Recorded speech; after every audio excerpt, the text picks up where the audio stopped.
Hello everyone, welcome to GK tricks by Anurag Sachan.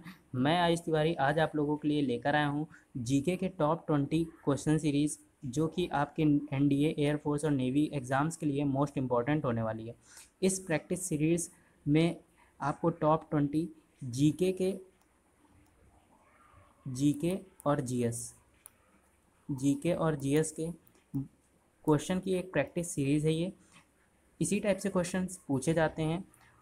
तो in most important question की series को start करते हैं। लास्ट में आपसे एक क्वेश्चन पूछा जाएगा जिसका आंसर आपको कमेंट बॉक्स में बताना है। तो चलिए आज की इस नई क्वेश्चन सीरीज़ को स्टार्ट करते हैं। तो देखिए, सबसे पहला क्वेश्चन दिया गया है, लौह चुंबकीय पदार्थों के भीतर परमाणुओं के असंख्य अति सूक्ष्म संरचनाओं को क्या कहा जाता है?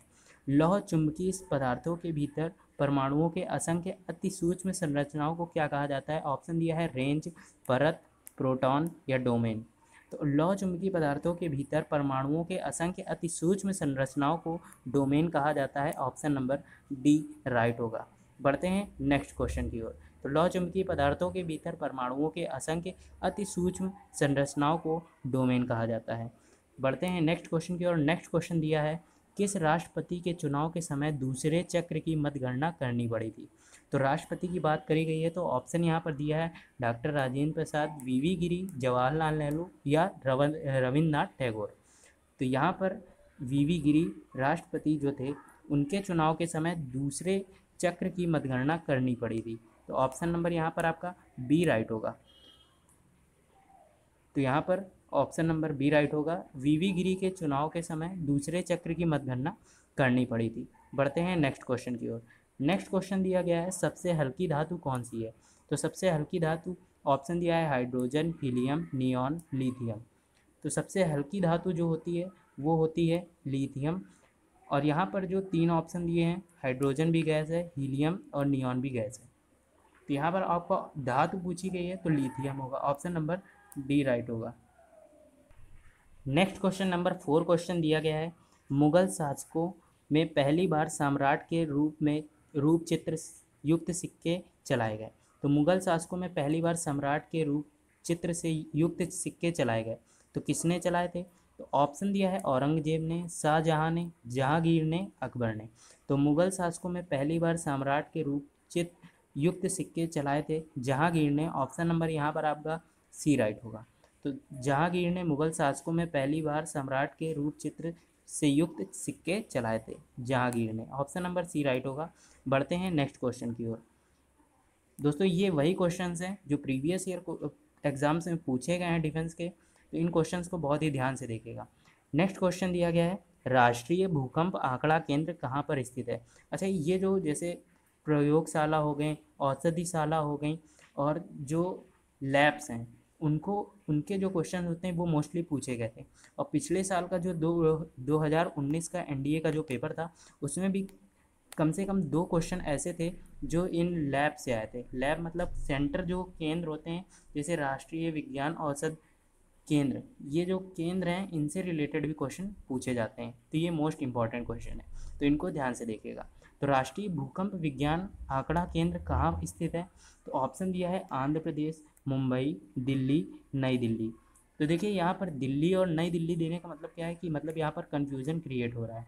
तो राष्ट्रीय भूकंप विज्ञान आंकड़ा केंद्र जो है वो आपका नई दिल्ली में स्थित है। तो ऑप्शन नंबर यहाँ पर आपका डी राइट होगा। तो याद रखिएगा, राष्ट्रीय भूकंप विज्ञान आंकड़ा केंद्र नई दिल्ली में स्थित है।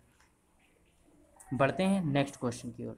नेक्स्ट क्वेश्चन देखिए दिया गया है, किस तारामंडल के तारे ध्रुव तारे की ओर संकेत करते हैं? ऑप्शन दिया है मंगल, शुक्र, सप्तर्षि और बुध। तो देखिए, तारामंडल की बात हो रही, तारामंडल के तारे ध्रुव तारे की ओर संकेत करते हैं, उस तारामंडल का नाम बताना है। तो यहाँ पर देखिए, मंगल, शुक्र और बुध, ये 3 तो ग्रह हो गए और बचा कौन सा? सप्तर्षि, जो ये है option number C. Option number C यहाँ पर राइट होगा, क्योंकि मंगल, शुक्र और बुध ये ग्रह हैं और जो तारामंडल है वो ऑप्शन आपके पास एक ही बचा, सप्तर्षि। इस टाइप से थोड़ा सा लॉजिक के हिसाब से भी हम लोग आंसर करेक्ट दे सकते हैं। बढ़ते हैं 7 नंबर क्वेश्चन की ओर।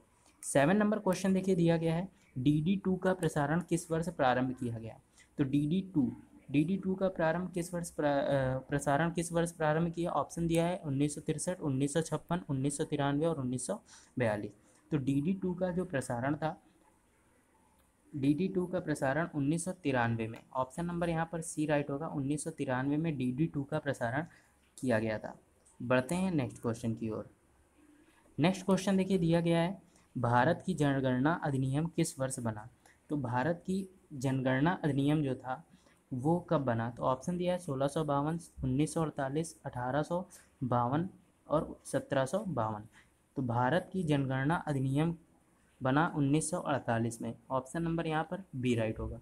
तो देखिए एक तो पहचानने का तरीका ये, अगर आपको डायरेक्ट आंसर याद है, नहीं तो कुछ कॉमन से लॉजिक यहाँ पर देखिए, जैसे दिया है 1652, 1852 और 1752, मतलब कि इन तीनों में कोई नहीं बन रहा है, और जो अलग लग रहा है वो कौन सा है? 1948। तो ऐसे भी एक बार लॉजिक से देख सकते हैं, अगर आपको नहीं आता है तो, अगर आता है तो डायरेक्ट आप लोग लगा सकते हैं। बढ़ते हैं नेक्स्ट क्वेश्चन की ओर।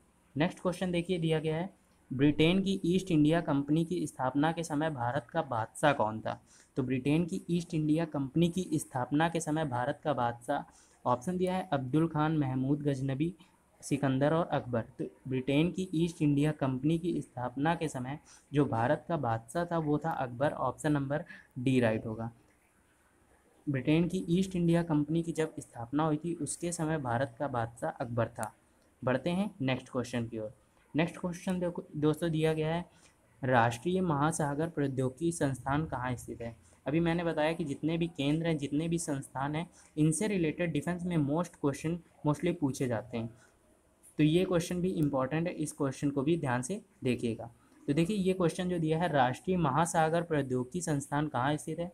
ऑप्शन दिया है महाराष्ट्र में, पुणे में, दिल्ली में, चेन्नई में। तो जो राष्ट्रीय महासागर प्रौद्योगिकी संस्थान है वो चेन्नई में स्थित है। यहाँ पर आपका ऑप्शन नंबर डी राइट होगा। और जो इससे पहले क्वेश्चन था, उस क्वेश्चन में क्या पूछा गया था कि राष्ट्रीय भूकंप विज्ञान आंकड़ा केंद्र कहाँ स्थित है? तो राष्ट्रीय भूकंप विज्ञान आंकड़ा केंद्र नई दिल्ली में स्थित है। तो यहाँ पर आपका ऑप्शन नंबर डी राइट होगा, चेन्नई। बढ़ते हैं नेक्स्ट क्वेश्चन की ओर। नेक्स्ट क्वेश्चन पूछा गया है, राष्ट्रीय भवन के मुख्य शिल्पकार कौन है? तो राष्ट्रीय भवन के मुख्य शिल्पकार कौन है? ऑप्शन दिया है Edmund Hussain, A L Lutyens और जैक मा। तो देखिए एडमंड हुसैन तो होंगे नहीं, और ए एल लुटियंस में ही कोई एक होगा।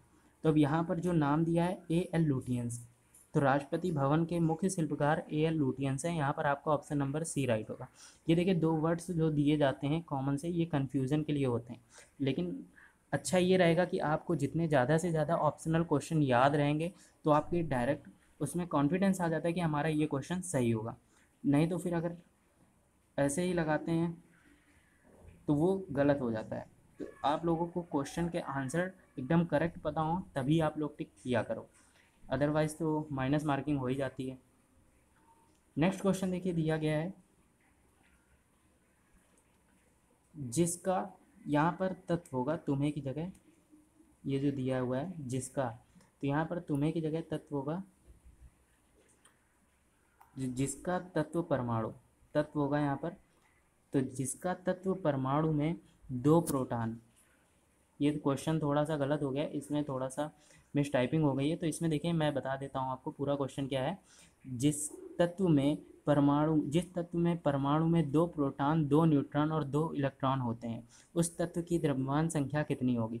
तो जिस तत्व में 2 प्रोटॉन होंगे, 2 न्यूट्रॉन और 2 इलेक्ट्रॉन हो, तो उस तत्व की द्रव्यमान संख्या कितनी होगी? तो ऐसे ही ये जो क्वेश्चन होते हैं ये मोस्टली आपको याद होने चाहिए, क्योंकि वहाँ पर निकालने का टाइम नहीं होता है। तो जिस तत्व के परमाणु में 2 प्रोटॉन, 2 न्यूट्रॉन और 2 इलेक्ट्रॉन होंगे, उस तत्व की परमाणु संख्या 3, 5, 4, 2। तो वहाँ पर जो तत्व का द्रव्यमान होगा वो होगा 4। तो यहाँ पर आपका ऑप्शन नंबर सी राइट होगा। अगर आपको इन क्वेश्चंस में कोई भी प्रॉब्लम होती है तो आप लोग ज़रूर से ज़रूर कमेंट बॉक्स में आप लोग बता सकते हैं, तो उन क्वेश्चंस पर हम लोग और आपको समझाने की कोशिश करेंगे। देखिए नेक्स्ट क्वेश्चन दिया गया है, अब्दुल इस्मत, यहाँ पर भी गलत लिखा है, मिस टाइपिंग हो रही है। यहाँ पर जो 14 नंबर क्वेश्चन दिया है वहाँ पर होगा अब्दुल समद की जगह अब्दुस्मद, ये है, ये वर्ड लिखा है अब्दुल समद, ये पूरा वर्ड लिखा है अब्दुल समद है। तो अब्दुल समद जो है वो किसके दरबार का प्रसिद्ध चित्रकार था? जो अब्दुल समद है वो किसके दरबार का प्रसिद्ध चित्रकार था? तो ऑप्शन दिया है मोहम्मद गजनवी, सिकंदर, शाहजहां, अकबर। तो अब्दुल समद जो है वो अकबर वो अकबर के दरबार का प्रसिद्ध चित्रकार था। ऑप्शन नंबर डी यहाँ पर आपका राइट होगा। अब्दुल समद, अब्दुल समद अकबर के दरबार का प्रसिद्ध चित्रकार था। बढ़ते हैं नेक्स्ट क्वेश्चन की ओर। एक फिर से मोस्ट इंपॉर्टेंट क्वेश्चन आ गया है, centre for DNA fingerprint diagnostic, centre for DNA fingerprint diagnostic कहाँ स्थित है? अच्छा, इसका शॉर्ट फॉर्म जो होता है वो होता है CDFC, CDFD, CDFD। C for centre, D for C for centre, for D for DNA, F for fingerprint, D for diagnostic. तो centre for DNA fingerprint diagnostic कहाँ स्थित है? ऑप्शन दिया है पंजाब, मद्रास, पंजाब, हैदराबाद, राजस्थान। तो centre for DNA fingerprint diagnostic जो है वो हैदराबाद में स्थित है। यहाँ पर आपका ऑप्शन नंबर सी राइट होगा। नेक्स्ट क्वेश्चन दोस्तों दिया गया है, शनि को, यहाँ पर शनि भी मिस टाइपिंग में है, शनि ये वाला होगा। तो शनि को सूर्य के चारों ओर चक्कर लगाने में कितना समय लगता है? तो शनि को सूर्य के चारों ओर चक्कर लगाने में कितना समय लगता है? ऑप्शन दिया है 15.2 वर्ष, 14. 42.5, 29.5, 96.3। तो शनि को सूर्य के चारों ओर चक्कर लगाने में 29.5 वर्ष लगते हैं। तो यहाँ पर आपका ऑप्शन नंबर सी राइट होगा। तो शनि को सूर्य के चारों ओर चक्कर लगाने में 29.5 वर्ष लगते हैं। नेक्स्ट क्वेश्चन दोस्तों दिया गया है 1924 ईस्वी में रूस में नई आर्थिक नीति किसने लागू की? तो 1924 ईस्वी में रूस में नई आर्थिक नीति, ऑप्शन दिया है पंडित जवाहरलाल नेहरू, लेनिन ने, मार्क्स, पीटर और एडमंड सेन। तो 1924 ईस्वी में रूस में नई आर्थिक नीति लेनिन ने लागू की। ऑप्शन नंबर यहाँ पर बी राइट होगा, लेनिन ने लागू की थी।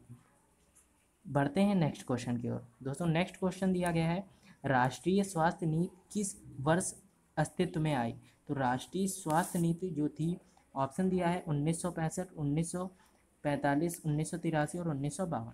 तो राष्ट्रीय स्वास्थ्य नीति किस वर्ष अस्तित्व में आई? तो ऑप्शन यहाँ पर आपका सी राइट होगा, 1983 में राष्ट्रीय स्वास्थ्य नीति अस्तित्व में आई। बढ़ते हैं नेक्स्ट क्वेश्चन की ओर। नेक्स्ट क्वेश्चन दोस्तों दिया गया है, मुगल काल का सबसे योग्य लेखक किसे माना जाता है? तो मुगल काल का जो सबसे योग्य लेखक है, ऑप्शन दिया है बाबर, तुलसीदास, प्रेमचंद्र, अबुल फजल। तो मुगल काल का जो सबसे योग्य लेखक माना जाता है वो है यहाँ पर आपका ऑप्शन नंबर डी राइट होगा, अबुल फजल को मुगल काल का सबसे योग्य लेखक माना जाता है। बढ़ते हैं नेक्स्ट क्वेश्चन की ओर। आज का हमारा ये लास्ट क्वेश्चन है। लास्ट क्वेश्चन है, देखिए इसमें दिया गया है Indian Institute of Tropical Meteorology. यहाँ पर मीटरोलॉजी नहीं होगा, यहाँ पर होगा मीटीरियोलॉजी। वहाँ पर मीटरोलॉजी लिखा है, मीटीरियोलॉजी है। तो दोस्तों इंडियन इंस्टीट्यूट ऑफ ट्रॉपिकल मीटीरियोलॉजी कहाँ स्थित है? तो ये भी एक मोस्ट इम्पॉर्टेंट क्वेश्चन है। इस क्वेश्चन को आप लोग बहुत ही इसका आंसर अच्छे से याद रखिएगा। पिछले साल ये भी आया था, एक तो पहला आया था राष्ट्रीय भूकंप विज्ञान आंकड़ा केंद्र कहाँ है, और दूसरा ये आया था इंडियन इंस्टीट्यूट ऑफ ट्रॉपिकल मीटरियोलॉजी कहाँ स्थित है। ऑप्शन दिया है मुंबई में, बेंगलुरु में, कर्नाटक में, पुणे में। तो Indian Institute of Tropical Meteorology Pune में स्थित है। यहाँ पर आपका ऑप्शन नंबर डी राइट होगा, पुणे में स्थित है इंडियन इंस्टीट्यूट ऑफ ट्रॉपिकल मीटरियोलॉजी। तो दोस्तों आज की ये हमारे टॉप 20 जीके के मोस्ट इम्पॉर्टेंट क्वेश्चन थे, जिसमें आपको जीके प्लस जीएस, यानी कि जीके और जीएस। जीके में आपका ज्योग्राफी, हिस्ट्री और पॉलिटी के क्वेश्चन थे मिक्स, और जीएस में फिजिक्स, केमिस्ट्री के क्वेश्चन मिक्स थे। तो अभी आज से स्टार्ट किया है, और आज का जो हम लोगों का क्वेश्चन है, आपको आंसर जो देना है वो एक करंट अफेयर से क्वेश्चन लिया गया है। और इस क्वेश्चन को देखिएगा, लिखा है चंद्रयान 2 के लैंडर को कौन सा नाम दिया गया है? तो चंद्रयान 2 का जो लैंडर था उसको क्या नाम दिया गया था? ऑप्शन दिया है विज्ञान, अनुसंधान, प्रज्ञान या विक्रम। तो आप लोग इस क्वेश्चन का आंसर कमेंट बॉक्स में ज़रूर से ज़रूर बताइएगा, कमेंट बॉक्स में। और अगर आप लोगों के लिए यह वीडियो हेल्पफुल रही हो तो इस वीडियो को लाइक कीजिए। चैनल पर पहली बार आए हो तो चैनल को दोस्तों सब्सक्राइब करना और बेल आइकन को जरूर प्रेस कर लेना ताकि लेटेस्ट वीडियो की नोटिफिकेशन मिल जाए। और इस वीडियो को हर एक डिफेंस एस्पिरेंट और अपने फ्रेंड सर्कल में शेयर करना ताकि जो लोग डिफेंस की तैयारी कर रहे हैं उनको थोड़ा सा सपोर्ट मिल सके, थोड़ी सी हेल्प हो सके उनकी। और इस क्वेश्चन का आंसर ज़रूर कमेंट बॉक्स में बताना। तो दोस्तों आप लोगों के लिए एक नई अपडेट आई है कि अगर आप लोगों को इस क्वेश्चन की पूरी पीडीएफ चाहिए और अपडेट्स लेने के लिए हमारे फेसबुक में जाइएगा और वहाँ पर सर्च कीजिएगा जीके ट्रिक्स बाय अनुराग चेचान, उसको फॉलो कर लीजिएगा। और टेलीग्राम में भी ग्रुप है जहाँ से आपको पीडीएफ मिल जाएगी, वहाँ पे आप लोग डाउनलोड कर सकते हैं। और फेसबुक पेज पर आपको जीके की डेली ट्रिक्स मिलेंगी, तो आप लोग जाकर दोनों ग्रुप ज्वाइन कर लीजिएगा, वहाँ से आप लोगों का एक हेल्प हो सकेगी। और इसकी पीडीएफ के लिए और प्रीवियस ईयर क्वेश्चन पेपर के लिए टेलीग्राम ग्रुप ज्वाइन कर लीजिएगा। तो दोस्तों आज की ये टॉप 20 जो क्वेश्चन थे, उम्मीद करता हूँ आप लोगों के लिए हेल्पफुल रही होगी ये सीरीज़।